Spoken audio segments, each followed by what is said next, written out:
7 ordini di custodia cautelare in carcere emesse dal GIP di Caltanissetta ed eseguite dalla squadra mobile. Gli indagati, tra cui figurano esponenti di spicco della famiglia mafiosa di Cosa Nostra Nissena, dei mandamenti di Gela e di Vallelunga Pratameno, sono accusati di estorsione aggravata in relazione ad appalti aggiudicati a Caltanissetta e provincia dal 99 al 2004, la maggior parte dei quali banditi dall'ASI Nissena. L'organizzazione sgominata dalla squadra mobile di Caltanissetta e coordinata dalla DDA Nissena non solo imponeva il pizzo sui appalti pubblici e privati espletati da diversi enti nel Nisseno fra il 99 e il 2004 come detto, ma pilotava le stesse gare mediante l'individuazione di ditte vicine a Cosa Nostra o persone compiacenti. In particolare, secondo le dichiarazioni rese da alcuni collaboratori di giustizia, sono state ricostruite le modalità attraverso cui venivano aggiudicati gli appalti banditi dall'ASI di Caltanissetta. Fra i destinatari di una misura cautelare c'era anche un impiegato dell'ASI, il Serra di Falchese, Dario Di Francesco,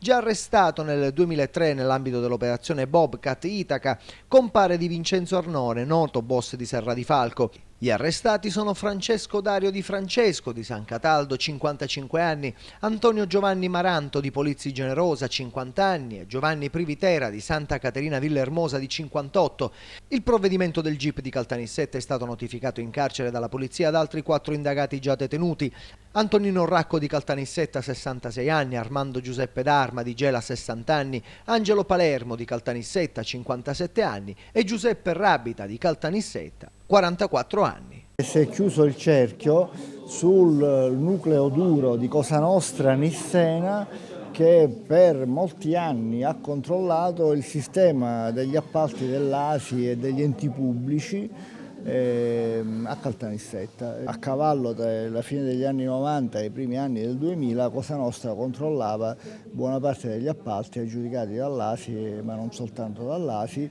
attraverso l'imposizione del pizzo nella misura del 2%, ma soprattutto anche attraverso l'imposizione dei subappalti e delle forniture. Ma non soltanto questo, si è dimostrato anche il controllo delle opere di metanizzazione per tutta la zona del Vallone attraverso il ruolo fondamentale avuto da Giovanni Privitera col controllo diretto di Bernardo Provenzano, cosa di cui ci ha parlato lo stesso Giuffre.